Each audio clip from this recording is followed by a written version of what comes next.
Salut, bienvenue à vous. Cette semaine, je vous propose de faire une tarte tutti frutti. Ça faisait un petit moment que je n'avais pas fait de pâtisserie sur ma chaîne. C'est parti, on va préparer la base de la tarte. C'est une pâte à financier, très simple. Vous l'avez déjà faite avec moi si vous faites mes pâtisseries. On commence par faire préchauffer le four à 180 degrés. Alors, pour ceux et celles qui n'ont jamais fait de pâte à financier avec moi, c'est très simple. De la poudre d'amande, de la fécule de maïs et du sucre glace. Ça, c'est les ingrédients secs qu'on va bien mélanger ensemble. Pendant ce temps, on va mettre à chauffer le corps gras. Habituellement, j'utilise du beurre que je filtre. Là, j'ai utilisé de la margarine végétale. Donc, je la mets à chauffer tranquillement. Pendant ce temps, j'ajoute un petit bouchon de vanille à mes éléments secs. C'est complètement optionnel, si vous n'en avez pas chez vous, ça n'a aucune importance. Vous pouvez très bien faire votre pâte à financier en vous passant de la vanille. Ensuite, on ajoute tout simplement les blancs d'œufs non battus, voilà, à notre mélange. Et puis on réserve les jaunes d'œufs de côté. On va les utiliser pour faire la deuxième étape de la préparation qui est la pâtissière. Donc voilà, vous avez vu, hein, vous voyez à l'écran, je mélange bien tous mes ingrédients ensemble pendant que mon corps gras chauffe. Vous pouvez utiliser, je l'ai dit, du beurre. Si vous supportez le beurre, c'est la meilleure option.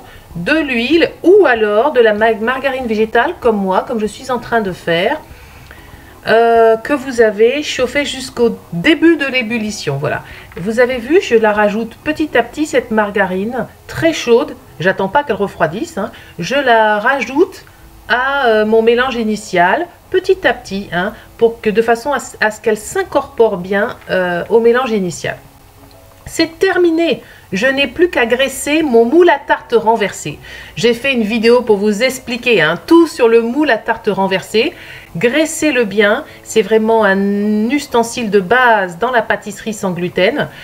J'ai plein de recettes à vous faire. Je n'en avais fait jusqu'à présent qu'une seule, c'était la tarte au citron meringuée. Donc je vais essayer de vous en faire régulièrement d'autres. Aujourd'hui, c'est la tarte tutti frutti.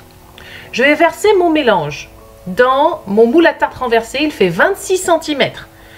Ça va passer pile poil, hein. Parfois, il peut rester un petit peu de pâte parce que vous allez voir qu'il peut y avoir un petit delta en fonction de la taille des blancs d'œufs ou en fonction de votre margarine. Je vais expliquer ça plus tard.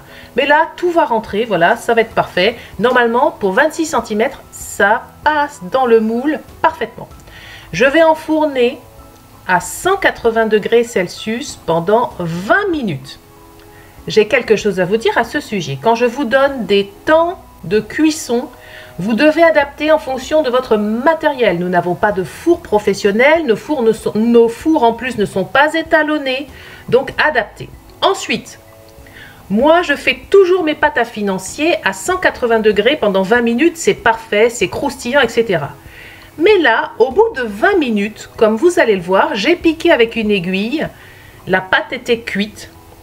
Néanmoins, en démoulant, j'ai trouvé qu'elle était encore un petit peu... Elle n'était pas assez dorée et elle était un petit peu humide. Et il est vrai que d'habitude, j'utilise du beurre. Le beurre contient moins d'eau que les margarines, voilà. Et habituellement, j'utilise également des œufs plus petits. Donc mes 4 blancs d'œufs, là, en volume, c'est plus de liquide. Du coup, je n'hésite pas, je vais repasser cette tarte. Je crois que je l'ai repassée 5 ou 7 minutes de plus à 180. Vous allez voir que je vais la transférer et la repasser. Pourquoi je vous montre tout ça? Parce que parfois je reçois des courriers où on me dit « Oui, j'ai fait cuire ton plat et au bout de 20 minutes, il n'était pas cuit. » Oui, parce que 1, on n'a pas le même matériel, 2, on n'a peut-être pas la même taille d'œuf, etc., etc. Donc je vous montre que même moi, pour mes propres recettes, parfois, si j'ai pris des œufs plus gros que, etc., ou j'ai changé ma margarine, etc., je suis obligée d'adapter la cuisson. Donc, j'en profite là pour faire de la pédagogie. Adapter le temps de cuisson à votre matériel et à votre pâte. Voilà, si elle est plus ou moins liquide, etc. Avec les 5 ou 7 minutes en plus, j'ai obtenu une base de tarte parfaite.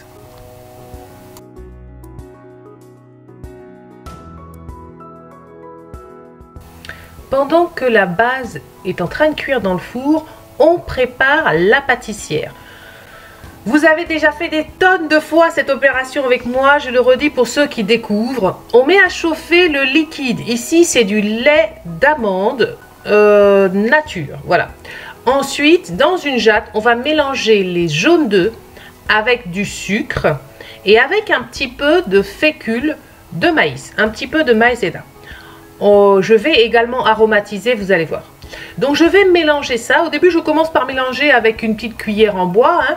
Et puis ensuite, je vais prendre mon fouet et je vais passer mon mélange au fouet. Parce que ce que je veux, c'est que je veux le mélanger jusqu'à ce qu'il blanchisse. Là, vous voyez que le mélange est un petit peu jaune. Je vais le blanchir au fouet.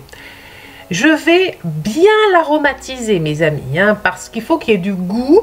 J'ai mis, avec les laits végétaux, il faut mettre pas mal d'arômes, hein. Donc j'ai mis un demi-bouchon de vanille en poudre et j'ai rajouté de l'extrait de vanille liquide un tout petit peu, voilà, parce que je veux qu'il y ait un goût de vanille très prononcé. Ensuite, je fais ce que j'ai dit, je vais passer le mélange pendant je ne sais pas combien de temps, peut-être 1 ou 2 minutes.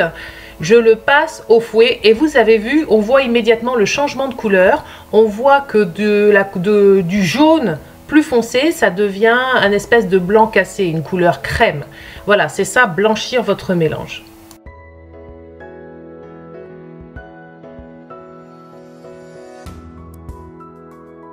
Voilà, c'est bon, hein, vous voyez la couleur, ça a bien blanchi. Je me prépare, donc je vais m'approcher du feu, j'ai mis à chauffer le lait d'amande. Quand il bout, le process c'est toujours le même pour faire des pâtissières, mes amis. Quand le liquide est en ébullition, je le verse petit à petit, voilà, mais brûlant, hein, tout de suite, dans le mélange d'œufs, de sucre et de fécule de maïzena que j'ai blanchi. Je mélange bien, je gratte bien les rebords de ma jatte et je vais reverser tout ça dans ma casserole, voilà. Et ensuite, je vais poser sur le feu en prenant bien soin de baisser mon feu, hein, parce que j'avais porté à ébullition, donc j'avais mis à un feu assez fort. Là, je vais mettre sur un feu moyen.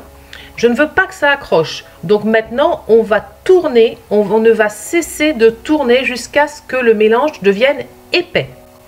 Il y a un petit truc que vous devez savoir. En général, quand ça épaissit, si vous avez des bulles, de la mousse, quand ça épaissit, elle disparaît. Quand la mousse a disparu, moi, je mélange encore 1 ou 2 minutes. Je regarde un petit peu l'épaisseur de ma pâtissière. Ne laissez jamais bouillir votre pâtissière et vous devez tourner en permanence pour qu'elle n'accroche pas au fond de la casserole.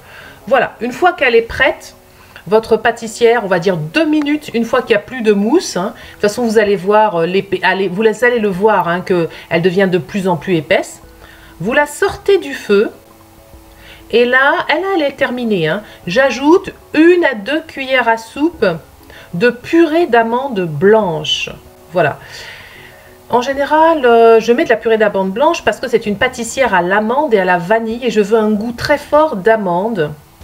Mais moi, je trouve que quand on fait des pâtissières avec des laits végétaux, amener un corps gras en fin de cuisson, c'est important, hein. Ça donne plus de goût, hein. Vous pouvez mettre du beurre. Bon, avec le lait d'amande, je trouve que c'est un peu dommage. Avec du vrai lait, peut-être du beurre, du lait de vache. Mais avec le lait d'amande, de la purée d'amande blanche, ça change tout.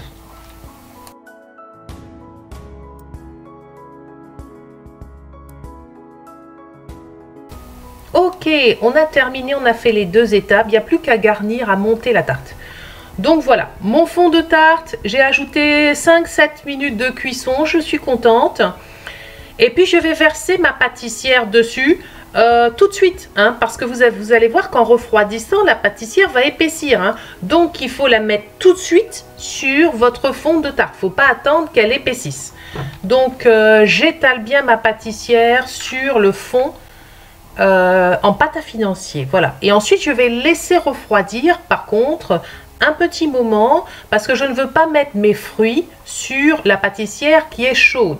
Donc j'attends qu'elle refroidisse. Vous avez vu, si vous voyez, si vous agrandissez l'image, vous verrez qu'elle a épaissi, qu'elle a durci. Et puis là, je vais tout simplement mettre mes fruits. J'ai choisi comme fruits pas mal de fruits rouges parce que c'est le printemps, donc il y avait des fraises. J'ai pris framboise, myrtille, groseille. Je vais mettre aussi du kiwi. Mais vous savez mes amis, c'est une tarte tutti frutti, hein. Donc vous pouvez mettre tout ce que vous voulez comme fruits, des mangues, de l'ananas, en été vous pouvez mettre des pêches, des nectarines, etc. Donc c'est à vous de voir, c'est ça l'intérêt de cette tarte, c'est qu'on peut mettre tous les fruits qu'on a sous la main et faire 36 000 versions de la tarte. J'essaye de faire quelque chose, vous avez vu, d'harmonieux. Bon, ben là, c'est faites parler votre créativité, hein. À vous de vous amuser pour dispatcher et arranger joliment, voilà, tous les fruits sur cette tarte. Je pense qu'il y a des gens qui seront beaucoup plus doués que moi et qui feront de très très jolies choses. Enfin voilà, moi j'ai essayé de faire un truc esthétique. Quand vous avez terminé de disposer vos fruits, très joliment, artistiquement, eh bien, moi, je vous propose de faire comme chez le pâtissier. Je vous propose de faire briller votre tarte. Ah oui, faut qu'elle claque, faut qu'elle pète cette tarte. J'ai utilisé le nappage pour tarte de Vainé. C'est la première fois que je l'utilise, parce que d'habitude, j'utilise du nappage neutre qu'on trouve dans les magasins spécialisés ou sur Internet. Mais je me suis dit, j'ai plein d'abonnés qui font pas forcément des gâteaux tous les jours. On va aller chercher quelque chose de très simple qu'on trouve en supermarché et puis je vais essayer. Eh bien, écoutez mes amis, je suis très contente. Ça marche très très bien. C'est facile à mettre en œuvre. Vous suivez les instructions du paquet, un petit peu d'eau, un petit peu de sucre. Et ça brille, voilà. Donc si vous ne faites pas beaucoup de pâtisserie, vous pouvez très bien prendre ce produit qui est très satisfaisant. Le résultat est vraiment très très satisfaisant. Voilà, je termine ma tarte, je mets quelques groseilles que je vais faire briller également. Et puis voilà, c'est terminé. Je mets ma tarte au réfrigérateur. J'attends pas tellement longtemps hein, avant de manger cette tarte parce que les fruits sont frais. Hein, donc vous ne pouvez pas tellement la préparer la veille hein, parce que ça va être moins bon. Il faut la manger le jour même.